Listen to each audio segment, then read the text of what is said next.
छोटा सा होमवर्क बोला था कि आप लोग वो देख के आएंगे, एक कोई ना कोई Examples. रिलेशनशिप Yes, का ma'am. एग्जाम्पल, बट वो आज नहीं डिस्कस करूँ क्योंकि आज मुझे एक और कंस्ट्रेंट समझाना है। वो कंस्ट्रेंट समझाने के बाद ये वाली एक्टिविटी जो है वो मंडे को हम डिस्कस करेंगे। मेरी जब लैब होती है मंडे को, तो पैरेलल में किसकी लैब होती है?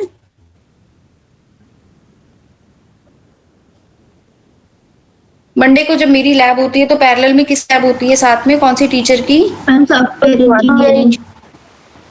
Software engineer. केस अगर मुझे थोड़ा सा टाइम अगर बोरो करना होगा तो उर्मिल मैम से बोरो करना पड़ेगा। और वेडनेसडे को किसके साथ पैरेलल में लैब होती है?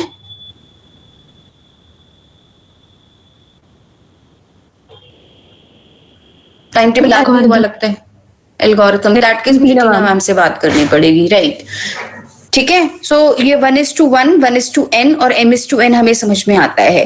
Next we have is your participation constraints. और पार्टिसिपेशन कंस्ट्रेंट्स क्या बताता है कि उस इंस्टेंस का पार्टिसिपेशन कितना जरूरी है। Existence of an entity depends on its being related to another entity via relationship. Definition नहीं, डेफिनेशन को क्लियर करने की जरूरत भी नहीं है। लेट्स फॉर एग्जाम्पल, कुछ एजेस को मुझे हटाना चाहिए।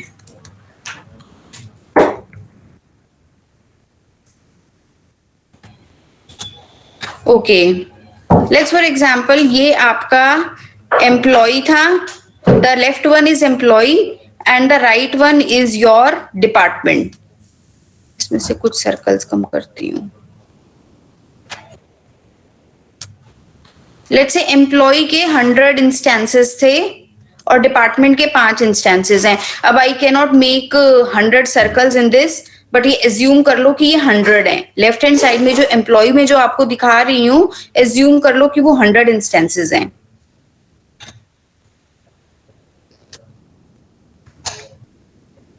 ओहो, क्या हो रहा है?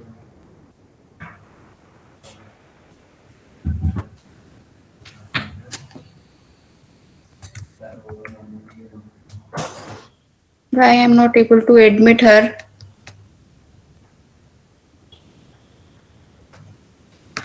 Okay, so let's for example, there are 100 employees and 5 departments. 100 employee हैं और 5 department हैं। इतनी assumption हमारी ठीक है। So that means मैं अगर कौन से अपने रिलेशन को एज्यूम कर रही हूँ इस पर्टिकुलर एग्जाम्पल के लिए, employee manages department. Employee manages department क्या रिलेशन हो गया कि एम्प्लॉय जो है, कुछ एम्प्लॉयज जो हैं वो डिपार्टमेंट को मैनेज कर रहे हैं, कुछ एम्प्लॉयज जो हैं वो डिपार्टमेंट को मैनेज कर रहे हैं। दैट मीन्स कितने डिपार्टमेंट्स हैं? 5। तो लेट्स फॉर एग्जाम्पल 5 एम्प्लॉयज जो हैं वो किसी ना किसी डिपार्टमेंट को मैनेज कर रहे होंगे, वो किसी ना किसी डिपार्टमेंट को मैनेज कर रहे होंगे। Now just give me a minute, let me draw it for you.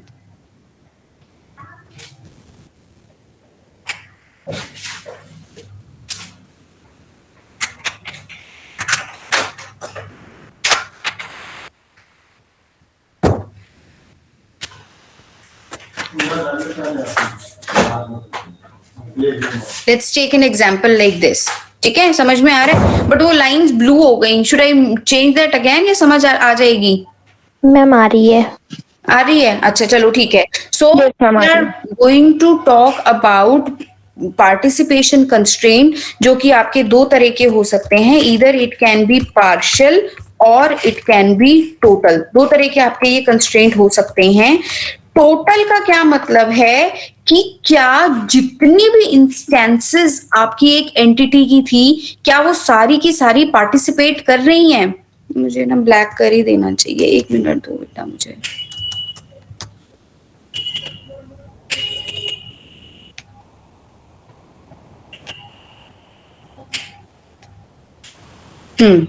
अब मुझे ये देख के बताओ कौन सी साइड की सारी इंस्टेंसेस जो है वो पार्टिसिपेट कर रही हैं? Ma'am department. डिपार्टमेंट की सारी इंस्टेंसेस जो है वो रिलेशन में पार्टिसिपेट कर रही हैं, क्योंकि अगर डिपार्टमेंट है तो उसका हर एक डिपार्टमेंट का एक मैनेजर होगा। पर क्या एम्प्लॉय वाले रिलेशन के सारे इंस्टेंसेस पार्टिसिपेट कर रहे हैं? No ma'am. नहीं, ठीक है। So that means I have total participation of the department entity but partial participation of the employee entity. I have total participation, क्योंकि मेरी डिपार्टमेंट की सारे इंस्टेंसेस पार्टिसिपेट कर रही हैं इस रिलेशन में। एम्प्लॉय मैनेजेस डिपार्टमेंट की मैं बात कर रही हूँ, मैं और किसी की बात नहीं कर रही हूँ, मैं इस पर्टिकुलर रिलेशन की बात कर रही हूँ, दैट एम्प्लॉय मैनेजेस डिपार्टमेंट। तो इस पर्टिकुलर एग्जाम्पल में मेरे को देखो दोनों तरह के कंस्ट्रेंट्स स्पेसिफाई करने होते हैं। जब हमें क्वेश्चन पेपर में आएगा ना कि हमें पार्टिसिपेशन हमें कई बार ऐसा आता है स्ट्रक्चरल कंस्ट्रेंट्स बोल देते हैं। स्ट्रक्चरल कंस्ट्रेंट्स के अंदर हमारे बाइनरी कंस्ट्रेंट्स भी होते हैं जिसको मैं कार्डिनैलिटी रेशो भी बोलती हूँ, और मेरे पार्टिसिपेशन कंस्ट्रेंट्स भी होते हैं। तो 1:1, M:n और 1:n जो है वो हम देख चुके हैं। अब हमको दूसरे तरह का कंस्ट्रेंट्स देखना है which is my participation constraint, कि कितने इंस्टेंसेस जो हैं वो रिलेशनशिप में पार्टिसिपेट कर रहे हैं। अगर सारे के सारे रिलेशनशिप्स में पार्टिसिपेट कर रहे हैं then it becomes your total participation, else it becomes the partial participation. So employee वाली साइड से ये पार्शियल पार्टिसिपेशन है क्योंकि सारे के सारे मैनेजर्स तो नहीं है, बट डिपार्टमेंट वाली साइड पे ये टोटल पार्टिसिपेशन है। सिर्फ ये एग्जाम्पल कितने बच्चों को क्लियर हुआ या नहीं हुआ? क्लियर है? चलो वेरी गुड। अब एक काम करते हैं, एक और एग्जाम्पल लेने की मैं कोशिश करती हूँ। लेट्स टेक अनदर एग्जाम्पल जिसके अंदर मैं बोलती हूँ एम्प्लॉय हैज डिपेंडेंट मैंने कभी बताया था डिपेंडेंट्स क्या होते हैं मैम? सन, चाइल्ड, बच्चे, ठीक है। Employee has dependent, take an assumption ये तुम्हारी एम्प्लॉय वाली रही होगी और ये डिपेंडेंट वाली रही होगी। तो जितने भी डिपेंडेंट हैं उनका कोई ना कोई पेरेंट एम्प्लॉय जरूर होगा, बट क्या जितने भी एम्प्लॉयज हैं उन सबके बच्चे होंगे? जरूरी है क्या? कोई अनमैरिड हो सकता है कोई मैरिड हो, उसके बाद भी उसके बच्चे ना हो सकता है या नहीं हो सकता? Yes ma'am. Yes ma'am. ठीक है, तो डिपेंडेंट सोच के देखो, डिपेंडेंट वाली साइड पे मेरे पास टोटल पार्टिसिपेशन होना चाहिए और एम्प्लॉय वाली साइड पे मेरे पास पार्शियल पार्टिसिपेशन होना चाहिए। Is it okay? Yes ma'am. Should I need to repeat this or shall I continue? हम कंटिन्यू। ओके, हम अगला रिलेशन अपना देखने की कोशिश करते हैं। नेक्स्ट से मेरा अगला एग्जाम्पल होता है एम्प्लॉय वर्क्स इन डिपार्टमेंट। अब सोच के बताना मुझे, मान लो ये एम्प्लॉय वाला ही रिलेशन था और ये डिपार्टमेंट वाला ही रिलेशन था, और मेरी assumption ये है कि हर कोई एम्प्लॉय किसी डिपार्टमेंट में तो काम करता ही होगा। टेक एन एग्जम्पशन, हर कोई एम्प्लॉय किसी डिपार्टमेंट में तो काम करता ही होगा, ठीक है। तो क्या हो जाएगा? Employee works in department. In that situation सोच के देखो, मुझे हर एम्प्लॉय की इंस्टेंस को किसी ना किसी डिपार्टमेंट से मैप करना पड़ेगा। लेट्स से ये वाला एम्प्लॉय जो है वो इस डिपार्टमेंट में काम कर रहा है, लेट्स से ये वाला जो एम्प्लॉय जो है वो इस वाले डिपार्टमेंट में काम कर रहा है, और ये वाला जो एम्प्लॉय जो है, अच्छा ये तो हम मैच कर ही चुके हैं, there is one circle left, this one, ये जो है ये लेट्स से इस वे में काम कर रहा है, ठीक है। अब मुझे बताओ डिपार्टमेंट के कितने इंस्टेंसेस जो है वो रिलेशन में पार्टिसिपेट कर रहे हैं? मैम सारे। So that means you can say ma'am total participation. Employee के कितने इंस्टेंसेस डिपार्टमेंट में पार्टिसिपेट कर रहे हैं? एम्प्लॉय के कितने इंस्टेंसेस रिलेशन में पार्टिसिपेट कर रहे हैं? मैम टोटल पार्टिसिपेशन, सारे पार्टिसिपेट कर रहे हैं टोटल जस्ट इन केस अगर तुम्हारी केस स्टडी में ऐसा लिखा, अभी तो मैंने ये assumption ले ली बच्चे कि सारे के सारे एम्प्लॉइज किसी ना किसी डिपार्टमेंट में काम कर रहे होंगे, बट हो सकता है कि जो टॉप कंपनी के, जैसे प्रिंसिपल है, प्रिंसिपल किसी डिपार्टमेंट की है नहीं ना, इसी तरह से कोई और सीनियर होगा, वाइस प्रिंसिपल होगा, वो भी किसी डिपार्टमेंट का नहीं होगा। तो इसी तरह से कंपनी में भी जो टॉप बॉस है, सीआईओ है, सीईओ है, कंट्री मैनेजर है एंड सो ऑन, जो भी हाई पोजीशंस होती हैं, वो हो सकता है वो किसी सेल्स के, मार्केटिंग के, प्री सेल्स के, टेक्नोलॉजी के, इन सबके डिपार्टमेंट में ना काम कर रहे हो। तो ऐसा हो सकता है कि कोई एम्प्लॉय जो है वो किसी भी डिपार्टमेंट में काम ना कर रहा हो, है ना। तो इन दैट सिचुएशन डिपार्टमेंट का पार्टिसिपेशन कैसा रह गया? Total total. और एम्प्लॉय वाली साइड पे पार्टिसिपेशन कैसा हो गया? Partial. Partial partial. Very very good. अब एक और रिलेशन देखते हैं। मैं बोलती हूँ एम्प्लॉय वर्क्स इन प्रोजेक्ट्स, इसको मेरे को फॉर कर देना चाहिए ताकि तुम्हें कंफ्यूजन ना हो। वर्क्स इन प्रोजेक्ट्स, ठीक है। एम्प्लॉयज जो हैं वो प्रोजेक्ट्स पे काम कर रहे हैं, ठीक है। अब मैं एजम्पशन मान के चलती हूँ सारे के सारे एम्प्लॉय किसी ना किसी प्रोजेक्ट पे काम कर रहे हैं, सारे एम्प्लॉयज किसी ना किसी प्रोजेक्ट के ऊपर काम कर रहे हैं। सो क्या हो जाएगा? चलो, तो क्या हो जाएगा? सारे के सारे एम्प्लॉयज जो हैं वो किसी ना किसी प्रोजेक्ट के ऊपर काम कर रहे हैं।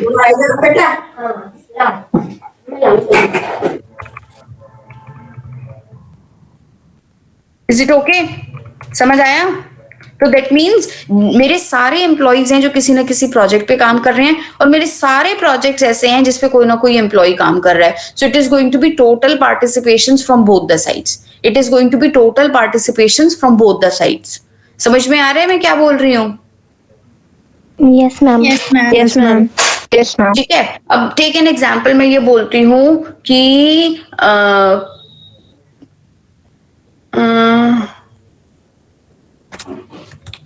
Okay, country has president, a country has a president, ये रिलेशन है। तो कौन सी एंटिटीज हुई?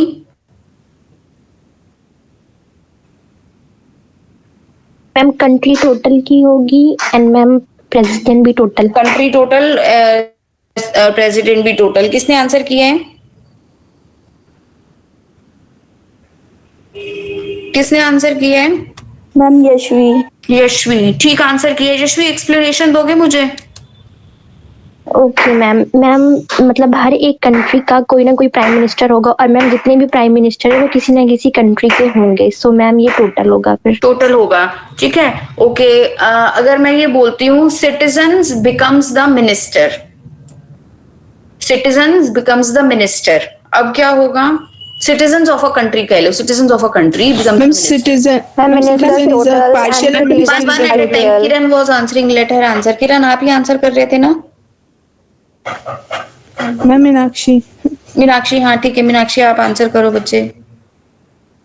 मैम सिटीजन पार्शियल हो जाएगा और minister total. Very good. So citizen जो है वो हमारा टोटल हो जाएगा, सिटीजन जो है हमारा पार्शियल हो जाएगा, और मिनिस्टर वाला जो होगा हमारा टोटल हो जाएगा। अटेंडेंस मीनाक्षी। अच्छा, तो जब तुम्हें एग्जाम्पल करना है ना, ध्यान रखना तुम्हें क्या एग्जाम्पल करना है, मैं यहाँ पे समझाने की कोशिश करती हूँ। ये मैं एक्टिविटी हर बच्चे के साथ करवाऊंगी, ये मैं एक्टिविटी हर बच्चे के साथ करवाऊंगी। तुम्हें हर एक रिलेशन फाइंड करना है, बाइनरी रिलेशन। इनफैक्ट मैं क्लियर कर देती हूँ, तुम्हें एक बाइनरी रिलेशन फाइंड करना है। जैसे for example student participates in societies या क्लब्स, कुछ भी इस तरह से। उसके अंदर तुम्हें कार्डिनैलिटी रेशो निकालनी है, और तुम्हें उसके अंदर पार्टिसिपेशन कंस्ट्रेंट्स निकालने हैं। ये दो चीजें जो हैं ये तुम्हें निकालनी है। कार्डिनैलिटी को क्या लिख दिया मैंने?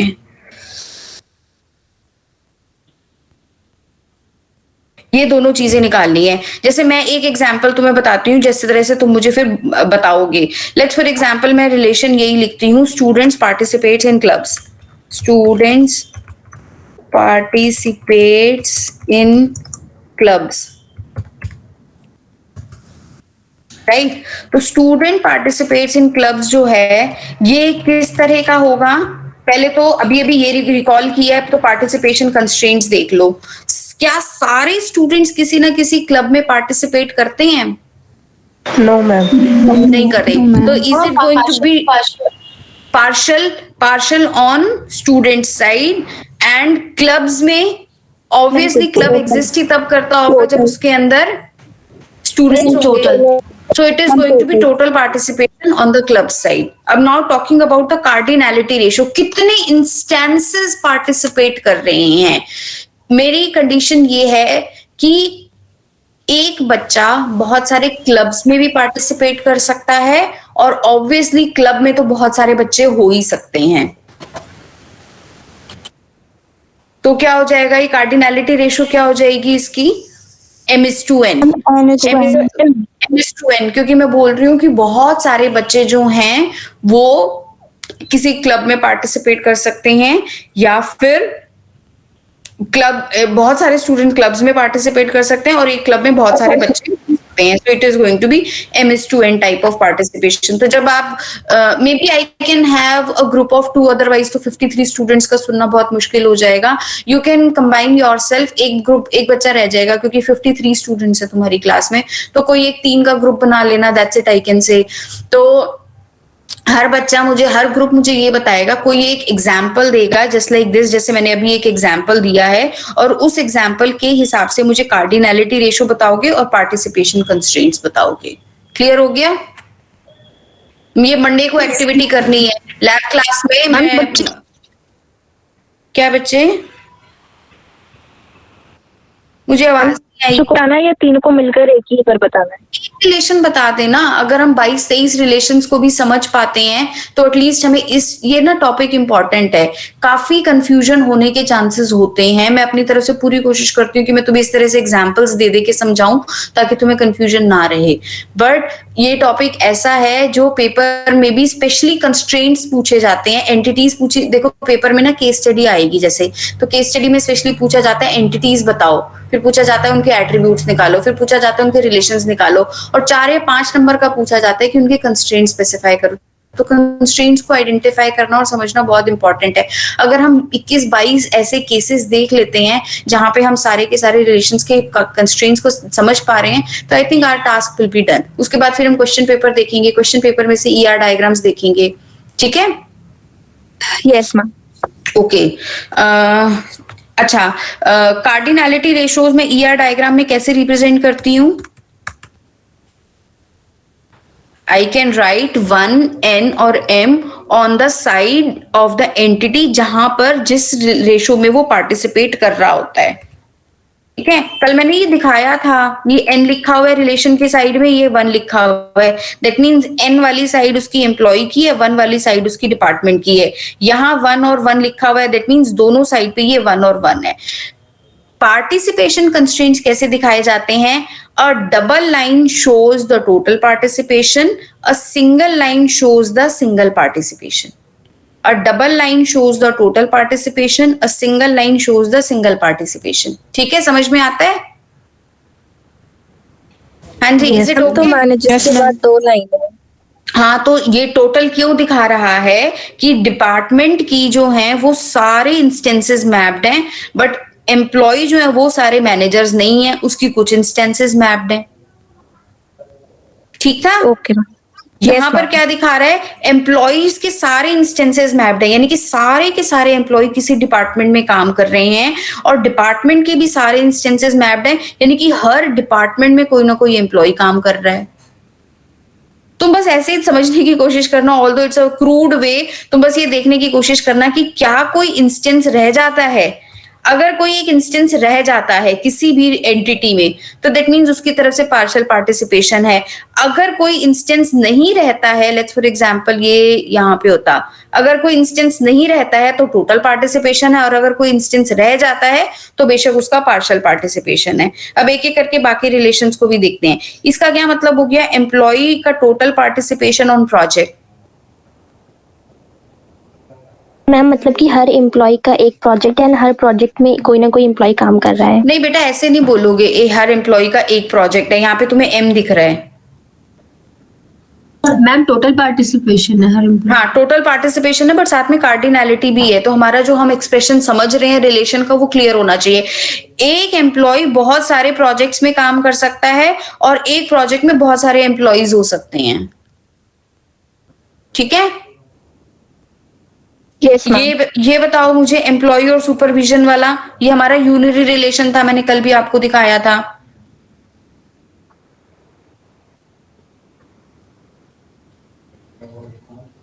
ये समझ में आता है? सुपरवाइजर 1 और सुपरवाइजी n। नहीं क्लियर होता तो मैं रिपीट कर सकती हूँ। एनीवन इन द क्लास जिसको ये ना समझ में आता हो? मैम रिपीट कर दो। मैम प्लीज मैम बहुत सारे सुपरवाइजर का एक ही सुपरवाइजर हो। हाँ, ये बता रहा है 1 वाली साइड पे कि एक सुपरवाइजर जो है वो बहुत सारे सुपरवाइजीज का मैनेजर हो सकता है या बॉस हो सकता है। ठीक है, एक सुपरवाइजर जो है वो बहुत सारे सुपरवाइजीज का मैनेजर हो सकता है। बट यहाँ पे टोटल पार्टिसिपेशन क्यों दिखाया हुआ है? सॉरी, पार्शियल पार्टिसिपेशन क्यों दिखाया हुआ है? अच्छा, इसको ऐसे समझने की कोशिश करते हैं।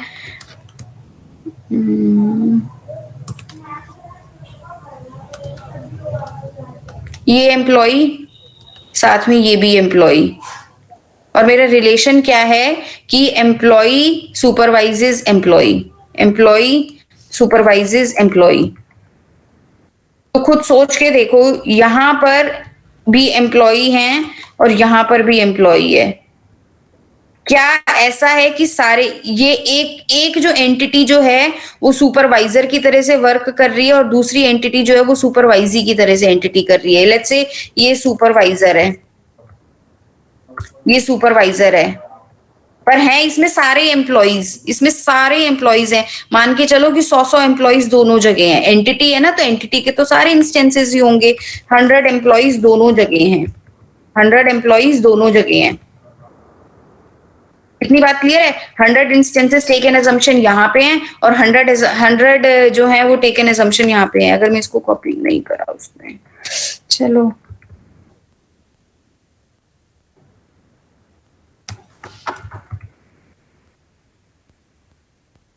अब मुझे बताना शुरू करो कि अगर 100 एम्प्लॉइज हैं तो वो क्या सारे के सारे सुपरवाइजर हैं? No ma'am. No ma'am. नहीं है। क्यों नहीं है? क्यों नहीं है सुपरवाइजर? ऑब्वियसली सबका सुपरवाइजर हो सकता है ना हो। और सुपरवाइजी क्या सारों को कोई ना कोई मैनेज कर रहा है? ये तो ये दिखा रहा है सुपरवाइजर है। ठीक है, ये जो है ये सुपरवाइजी है।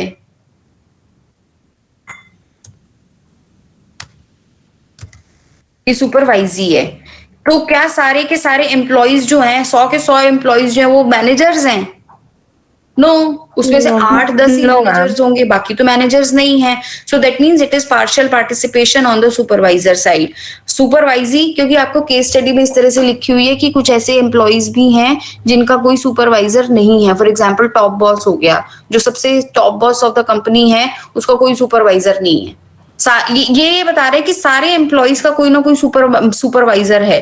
क्या सारे एम्प्लॉइज का सुपरवाइजर हो सकता है? सोच के देखो, कोई तो ऐसा मान लो मैं कंपनी में ही अगर देखते हैं तो कंपनी में 3-4 लेवल की हिरार्की होती है। एक बिल्कुल रूट लेवल के लोग होते हैं, वो let's for example lower management को रिपोर्ट करते हैं। Lower management let's say middle management को रिपोर्ट करती है। मिडिल मैनेजमेंट जो है वो लेट्स से सीनियर मैनेजमेंट को रिपोर्ट करते हैं, और सीनियर मैनेजर जो होता है लेट्स से कंट्री हेड को रिपोर्ट करते हैं। तो कंट्री हेड का भी कोई ना कोई सुपरवाइजर हो सकता है? जरूरी है? हो ही नहीं सकता। कभी तो टॉप पे हिरार्की पे एक ही नोड होगी ना। अगर ट्री स्ट्रक्चर भी मैं समझू तो कभी तो हिरार्की पे एक नोड होगी, तो वो तो किसी को नहीं रिपोर्ट कर रहा। So it is partial participation on the supervisee side also. ठीक था? Yes ma'am. Yes ma'am. Okay, यहाँ पे आ जाते हैं एम्प्लॉय और डिपेंडेंट वाले रिलेशन में। एम्प्लॉय एंड डिपेंडेंट, यहाँ पर एक एम्प्लॉय के n बच्चे हो सकते हैं। Is it okay? एक एम्प्लॉय के n बच्चे हो सकते हैं, बट यहाँ पे टोटल पार्टिसिपेशन क्यों दिखाया हुआ है मुझे, और यहाँ पे पार्शियल क्यों है? मैम क्योंकि हर बच्चों का कोई ना कोई पेरेंट होगा। हर बच्चे का कोई ना कोई पेरेंट होगा, पर हर एम्प्लॉय का जरूरी नहीं है कि बच्चा हो ही हो। Done? So I think structural Yes, ma'am. Constraints जो हैं वो Yes, तुम्हें ma'am. क्लियर हो गए हैं. So I think we can proceed with the content now. So next we have is, ये हम कर चुके थे, and we have seen constraints also. ये हमने देख लिया है. Total participation is also known as existence dependency, because total का मतलब क्या होता है कि उसकी सारी की सारी इंस्टेंसेस एग्जिस्ट करती हैं रिलेशनशिप में. पार्शियल पार्टिसिपेशन जो है, इसके अंदर सम और the part of the employee entities are related to some department entities via manages. ठीक है, ये हमें समझ में आता है. Cardinality ratio and participation constraints taken together as structural constraints. तो कई बार पेपर में ना ऐसे लिखा होता है structural constraints बताओ, तो वहां पे कंफ्यूज नहीं होना कि structural constraints कौन से होते हैं, यानी कि आपको दोनों तरह के constraints जो हैं वो बताने हैं. फिर ये आपको बताया हुआ है कि सिंगल लाइन से क्या रिप्रेजेंट होता है, डबल लाइन से क्या रिप्रेजेंट होता है, ये मैं तुम्हें बता चुकी हूँ. This I have already told you. Next we have is attribute of relationship types. कई बारी कुछ ऐसी एट्रीब्यूट होती हैं जो दोनों ही एंटिटीज के साइड पे नहीं जाती.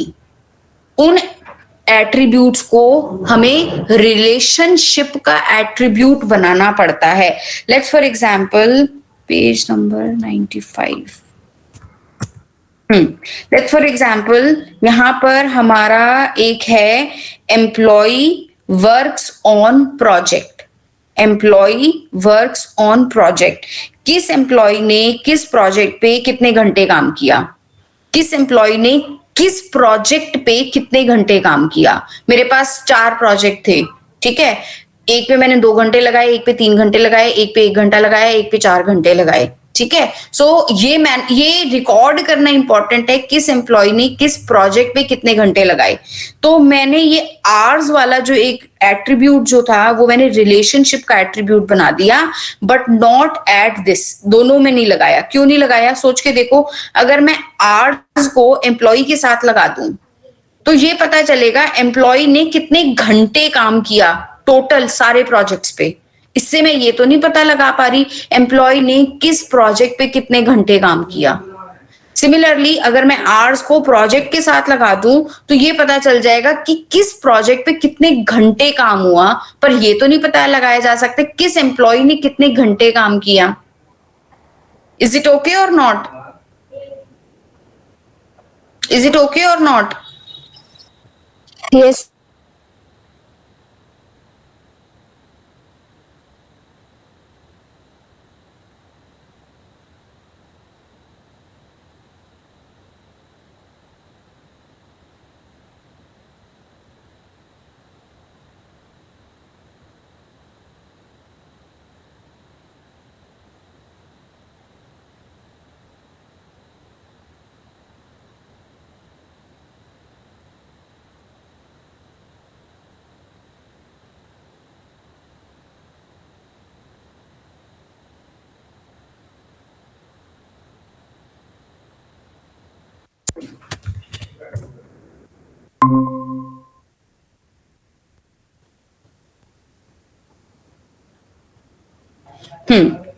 Okay.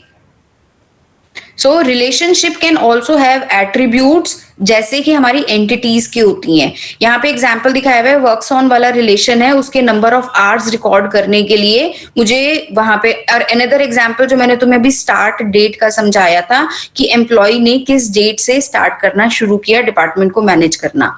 अब ध्यान से देखना, हाँ, ये डेटाबेस डिजाइनर की चॉइस होती है कई बारी कि मैं एक एट्रीब्यूट को एंटिटी के साथ लगाना चाहती हूँ या एक एट्रीब्यूट को रिलेशन के साथ लगाना चाहती हूँ.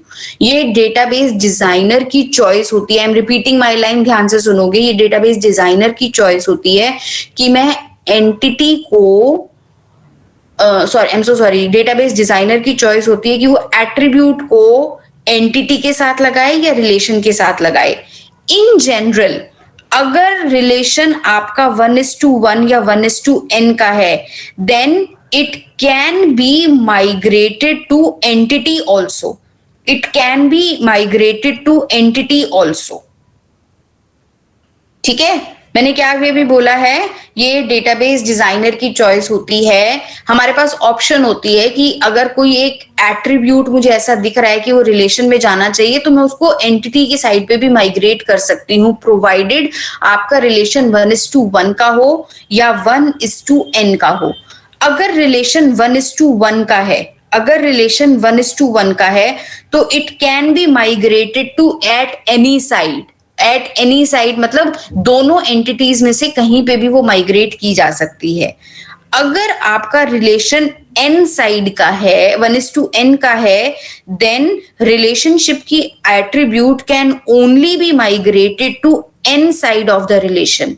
बट अगर मेरा रिलेशन m:n का है, तो वो एट्रीब्यूट कहीं भी माइग्रेट नहीं करेगी और वो रिलेशन की ही एट्रीब्यूट रहेगी। इज इट क्लियर और नॉट? मैंने क्या 3 चीजें बोली हैं कि ये डेटाबेस डिजाइनर की चॉइस होती है कि वो किसी एट्रीब्यूट को रिलेशनशिप का एट्रीब्यूट बनाए या एंटिटी का एट्रीब्यूट बनाए। ये डिपेंड करता है रिलेशन की कार्डिनैलिटी 1:1 है, 1:n है या m:n है। अगर m:n है, then it can not be migrated to any of the entities, it has to be an entity of the relation. But अगर 1:1 है, then it can be migrated to at any side, और अगर 1:n है, then it can be migrated to n side. यहां पे हम देखते हैं अब एक बारी दोबारा।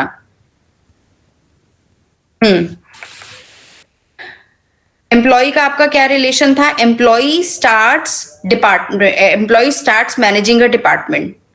ठीक है, सो ये वाली स्टार्ट डेट जो है, ये जब मैं रिलेशन टेबल बनाऊंगी तो मैं इधर भी माइग्रेट कर सकती हूँ और इधर भी माइग्रेट कर सकती हूँ। वैसे इन आइडियल सिचुएशन में अगर मैं रिलेशन को समझाने की कोशिश करूं, एम्प्लॉय ने किस डेट से डिपार्टमेंट को मैनेज करना शुरू किया, ये बन रहा है ना। एम्प्लॉय ने किस डेट से डिपार्टमेंट को मैनेज करना शुरू किया। अगर मैं स्टार्ट डेट एम्प्लॉय में अंदर लगा दूं, तो इसका क्या मतलब हो रहा है कि एम्प्लॉय ने किस डेट से काम करना शुरू किया, और डिपार्टमेंट में लगा दूं तो इसका क्या मतलब निकल रहा है कि डिपार्टमेंट कब से वो स्टार्ट हुआ। बट मेरे को क्या समझाना था, एम्प्लॉय ने किस डेट से डिपार्टमेंट मैनेज किया, तो वो मैंने मैनेज का एट्रीब्यूट बनाया हुआ था।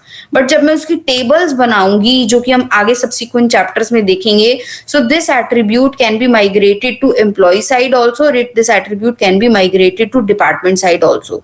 बट यहाँ पर एक m:n रिलेशन है, तो जब मैं टेबल बनाऊंगी तो आर्स जो है वो वर्क्स ऑन के साथ ही रहेगा, वो कहीं पे भी माइग्रेट नहीं कर सकता। ठीक है, okay, next we have is weak entity. Next we have is weak entity. Next we have is weak entity. अभी तक हमने वो सारी एंटिटीज देखी हैं जिनका कोई ना कोई की एट्रीब्यूट होता है, जिसको मैं प्राइमरी की भी बोलती हूँ या इन जनरल की एट्रीब्यूट बोलती हूँ मैं। दैट मीन्स अ की, N attribute that can uniquely identifies the entity. समझ में आता है? की एट्रीब्यूट हमने यही डिस्कस किया था। सो कई बारी ऐसी सिचुएशन भी हो सकती हैं कि किसी एंटिटी का कोई भी की एट्रीब्यूट ना हो। दोबारा रिपीट कर रही हूँ, कई बार ऐसी सिचुएशन भी हो सकती है कि किसी एंटिटी का की एट्रीब्यूट ना हो। An entity may not have a key attribute, and in that situation it is known to be a weak entity. और जिनके पास की एंटिटीज होती हैं उनको क्या बोलती हूँ मैं, या तो स्ट्रॉन्ग एंटिटी बोलती हूँ, या रेगुलर एंटिटी बोलती हूँ, या सिंपल एक एंटिटी बोलती हूँ कि एक एंटिटी है, दैट मींस उसका की एट्रीब्यूट है। बट अगर एक एंटिटी जिसका की एट्रीब्यूट ना हो, तो उस सिचुएशन में मैं उस एंटिटी को क्या बोलती हूँ, वीक एंटिटी है वो मेरी वीक एंटिटी है। अपने डायग्राम पे आओ।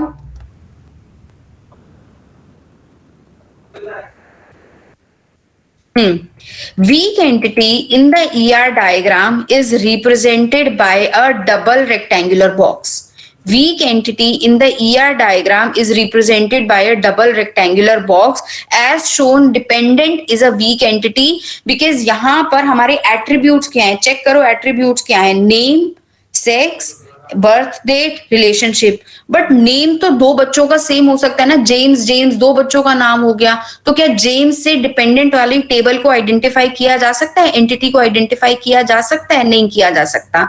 सो in that situation a weak entity should have an owner entity, owner entity क्या होता है, जिसके ऊपर वो डिपेंड करती है, दैट मीन्स जिसको मिल के वो कंप्लीट हो सकती है। यहाँ नेम को देखो, नेम के नीचे dash dash dash dash dash लगा हुआ है, अदरवाइज की एट्रीब्यूट होती है तो उसकी जगह मैं सिंपल एक डैश लगाती हूँ, सिंपल उसको अंडरलाइन करती हूँ दिखाने के लिए वो की एट्रीब्यूट है। यहाँ पे डैश डैश डैश डैश क्या दिखा रहा है, that it is not a key attribute, it is a partial attribute, it is a partial key, partial attribute नहीं बोलना चाहिए, it is a partial key, that means name along with some other key identifies the relation dependent, name along with some other key identifies the relation dependent। clear होगी है इतनी बात हमें? हाँ जी, is it okay? So I need to have an identifying relation with the entity. I need to have an identifying relation with another strong entity. ये double box, double rhombus या double diamond box आपको क्या दिखा रहा है, that it is the identifying relation to a strong entity. It is identifying relation to the strong entity. So now SSN along with the name of the dependent uniquely identifies each of the dependent. Employee 101 का बेटा James, employee 110 का भी एक बेटा James, तो खाली James से तो मैं टेबल को नहीं आइडेंटिफाई कर सकती, but along with my SSN I can uniquely identifies the dependent relation. So name becomes the partial key, but name along with SSN becomes the complete key. Clear होती है इतनी बात? इसको यहां पर हम देखते हैं दोबारा।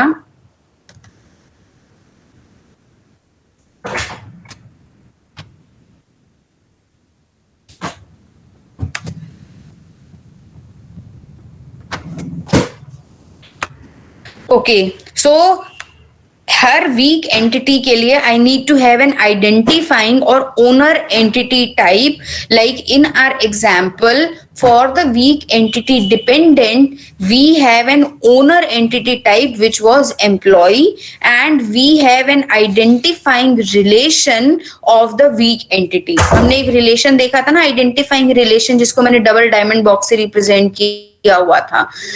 Every weak entity has a total participation constraint with respect to its entity। इसको मैं हमेशा कैसे रिप्रेजेंट करती हूँ,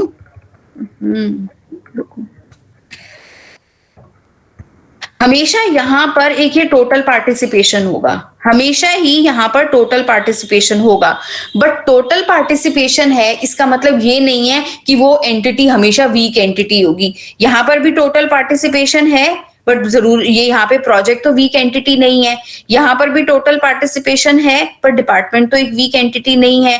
यहाँ पर भी एक टोटल पार्टिसिपेशन है पर ये एक वीक एंटिटी नहीं है। बट अगर वीक एंटिटी है तो उसका टोटल पार्टिसिपेशन होगा। इज इट क्लियर और नॉट? Yes ma'am, clear. ठीक है, अगर वीक एंटिटी है तो उसका टोटल पार्टिसिपेशन होगा, बट अगर टोटल पार्टिसिपेशन है इट डज नॉट मीन कि वो एक वीक एंटिटी होगी। एंड तो ये मैं आपको समझा चुकी हूँ, एम्प्लॉय और डिपेंडेंट वाला मैंने बता दिया, मैंने आपको पार्शियल की भी बता दी। पार्शियल की is the attribute which can uniquely identify weak entity that are related to some owner entity, that is related to some owner entity। partial key अपने आप ही डिपेंडेंट को यूनिकली आइडेंटिफाई नहीं करेगी, but along with some owner entity। Owner entity कौन सी थी उसकी? Employ. Employ की attribute कौन सी थी? SSN। सो पार्शियल की यानी कि डिपेंडेंट का name along with SSN can uniquely identifying the weak entity। so dependent is the weak entity। weak entity can be represented like a complex multi-valued और a composite attribute। यहाँ पे क्या समझाया हुआ है कि weak entity को कई बारी इस तरह से भी रिप्रेजेंट किया जा सकता है, like a complex attribute, like a complex attribute। सोच के देखो, मेरे को डिपेंडेंट टेबल में 95 सोच के देखो, मुझे डिपेंडेंट की क्या एंट्री मेंटेन करनी है, डिपेंडेंट की मुझे क्या एंट्री मेंटेन करनी है, उसका नाम क्या है, उसका सेक्स क्या है, उसका डेट ऑफ बर्थ क्या है, उसका रिलेशनशिप क्या है। क्या ये सारी एट्रीब्यूट को मैं एम्प्लॉय के नाम की तरह से कॉम्पोजिट एट्रीब्यूट बना सकती हूँ? यहाँ पर मैंने एक लिख लिया डिपेंडेंट की 4 एट्रीब्यूट्स बना दी, डिपेंडेंट की 4 एट्रीब्यूट जो है अब वो मल्टी वैल्यूड हो गई। एक एम्प्लॉय के 3 बच्चे, एक एम्प्लॉय के 4 बच्चे हैं, तो it is going to be a multi valued attribute. So तुम्हें याद होगा हमने डिस्कस किया था a multi valued attribute along with which is a composite attribute, it can be represented like a complex attribute. So it is the same thing which is written there. It is the same thing which is written there, that sometimes a weak entity can be represented like a complex or a combination of composite or multi-valued attribute. So ये decision जो होता है ये database designer का होता है कि वो उसकी वीक एंटिटी बनाना चाहता है या उसको एक कॉम्प्लेक्स एट्रीब्यूट की तरह से रिप्रेजेंट करना चाहता है। But in general representation of a weak entity is a better way of representation, it is a better way of representation. कई बार ऐसा भी देखा गया है कि जो एक आपकी वीक एंटिटी है उसका कोई ना कोई ओनर एंटिटी होगी। ओनर एंटिटी क्या थी इस एग्जाम्पल में हमारी? एम्प्लॉय। पर एम्प्लॉय यहां पर आपकी एक स्ट्रॉन्ग एंटिटी थी। It can be a situation that a weak entity has an owner entity which is again a weak entity along. अब मैं एक काम करूं, मुझे just give me a minute, मैं बनाने की कोशिश करती हूँ। आई डोंट नो बनाना कितना आसान होगा इस पर्टिकुलर उसमें। लेट्स से एक आपकी this will be the last topic I guess. मान लो ये एक तुम्हारी वीक एंटिटी थी, ठीक है। इस वीक एंटिटी के लिए दिख रहा है डायमंड बॉक्स या मुझे ही नहीं दिख रहा? दिख रहा है आप लोगों को?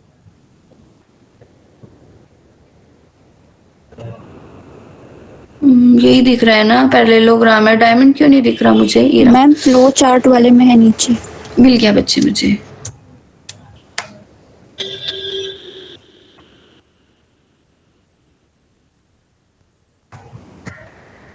ये क्या बना मेरा? What is this? What is this? Weak entity, ठीक है। ये क्या बना मेरा? ये क्या बना मेरा? Identifying relation. It can be a strong entity. ये जो है ये हो सकता है ये एक स्ट्रॉन्ग एंटिटी हो, ये एक स्ट्रॉन्ग एंटिटी बन गई। But it can be a situation कि ये भी एक वीक एंटिटी हो, ये भी एक वीक एंटिटी हो। सो मुझे क्या करना पड़ेगा? एक और आइडेंटिफाइंग रिलेशन ढूंढना पड़ेगा, एक और आइडेंटिफाइंग रिलेशन ढूंढना पड़ेगा जो कि ऐसा होगा। आई होप मैं दिखा पा रही हूं आपको। कहां चला गया?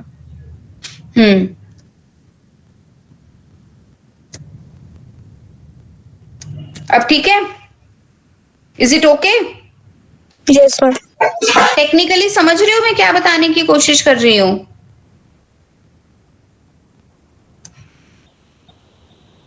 Technically it is like this कि हो सकता है एक वीक एंटिटी हो, पर वीक एंटिटी का जो आइडेंटिफाइंग रिलेशन हो वो भी एक वीक एंटिटी के साथ हो, और उसका एक आइडेंटिफाइंग रिलेशन जो है वो फिर एक स्ट्रॉन्ग एंटिटी के साथ हो। सो दैट मीन्स इसको आइडेंटिफाई करने के लिए, इस वीक एंटिटी को आइडेंटिफाई करने के लिए क्या चाहिए होगा?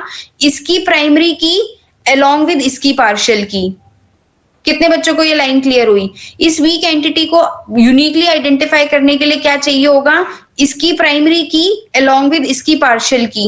क्लियर और नॉट? Yes ma'am. और इसको आइडेंटिफाई करने के लिए क्या चाहिए होगा? इसकी पार्शियल की प्लस इसकी पार्शियल की प्लस इसकी की एट्रीब्यूट। ठीक था? इसको जो सबसे नीचे वाली वीक एंटिटी है उसको आइडेंटिफाई करने के लिए क्या चाहिए होगा? इसकी पार्शियल की प्लस इसकी पार्शियल की प्लस इसकी की एट्रीब्यूट। ठीक है?